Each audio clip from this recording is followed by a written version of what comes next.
infrazinho aqui, né? Infra, né? Até meio achatado, um pouco de infra aqui, o que é isso aí, padrão? Estranha, alteração secundária da disco articular. Secundária aqui é hipertrofia do membro esquerdo. Tá? Oi? Estranha só isso daí, a da bem invertida. Geralmente sim, mas tem um padrão estranho incipiente aqui, né? Tem um infra de ST, provavelmente quando isso for evoluindo, tem mais no esquerdo. Infra de ST Preceito secundário é uma alteração secundária da hipertrofia, ou do membro esquerdo ou do direito. Onde que eu olho o vídeo dessa aí? Tá? Onde que eu olho? Olha aqui, ó. Aqui Aqui tá. Tem a régua aí. Mas qual derivação que eu olho? Não.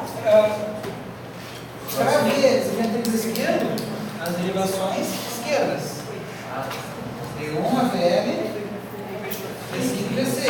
Para ver o ventrículo direito, D1, V2, V3, mais VD. Tá? E aí tu vê o ventrículo por aqui, né? Tu pega mais ou menos